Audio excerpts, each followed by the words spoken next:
Good evening, everyone. It is once again Ted the Speed Learner, and tonight I'm going to continue my review of Danica Mckellar's book, Math Doesn't Suck. Right there, you can see it right here. And we're going to continue this by taking percents and actually converting them either into decimals or into fractions.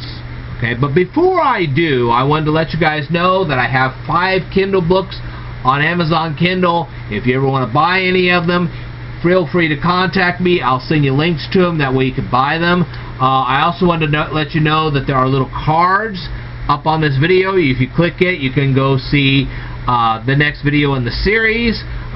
In this particular case, I'm doing a live stream right now, and that's why I have my laptop right in front of me, and that's why I'm looking at you at an angle. That particular card at the moment is not there, but one of these days you're going to see this video and there will actually be a card and you'll be able to go to the next lesson in this series. Okay, well, not really a lesson, but the next part of this review. Okay, anyway,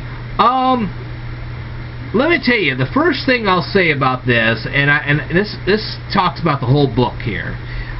If you continue going through this whole book the way Danica Mckellar wants you to do this, eventually you're not only going to end up being broke, because you're spending so much money, but you could gain some weight on this, because she likes to eat, obviously. There's no question about it, because she talks about preparing food on a regular basis, or shopping for food, or whatever, and she makes lessons out of all this. I think she could be a little more original. But anyway, enough of that. On this particular chapter, I have to actually agree with her on part of this. She was saying that when you have a percent, like you say you have 50%, you just move the decimal place 2 places to the left, or not 2 places, 2 places to the left, and then you would have 0.50. Okay, so if you're converting 50% into a decimal, you just move the decimal place 2 places to the left. Okay?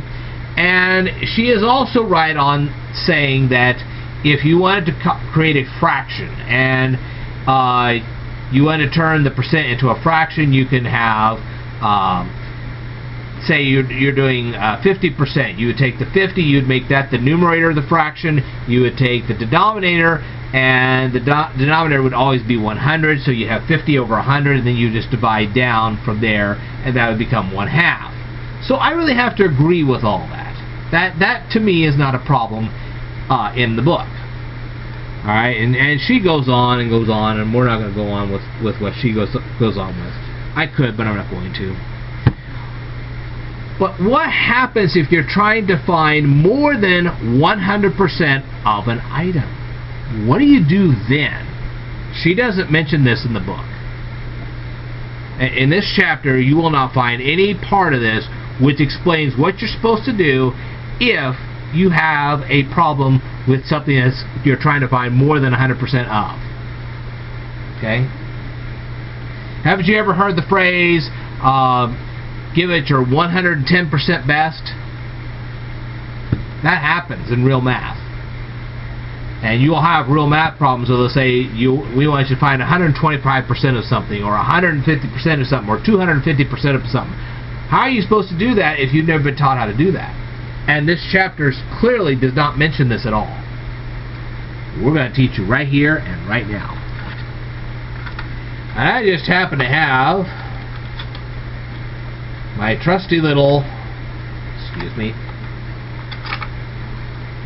dry erase board and marker. So, what if you're trying to find more than 100% of an item? Let's say you have the number 9, and you're trying to find 125%. Well, what you'll do is you'll multiply 9 times 1.25. You're still moving the decimal place 2 places to the left, but you're actually going to have an extra digit on the front. Now, what if you wanted to convert over 100% into a fraction? It's not really tremendously tricky, but it is tricky. just remove all the decimal places. The 125 becomes the numerator, and then of course you have the 100, which becomes the denominator. But of course you'll have to reduce this. Okay? So you have to find some kind of a number that can both divide the numerator and the denominator at the same time. In this particular case, we have the number 50. Okay, so if you divide both of these by 50, you will get 2.5 divided by 2. The numerator will be 2.5 and the denominator will be 2. And that is how you deal with situations where you're trying to find more than 100% of a particular number. Like I said, this was not covered in this chapter of Danica Mckellar's Math Doesn't Suck.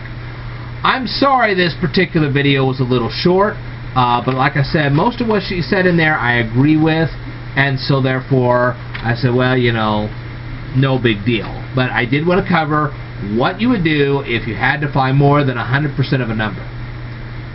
Alright, I will tell you more in a future video, so I'd like for you to stay tuned.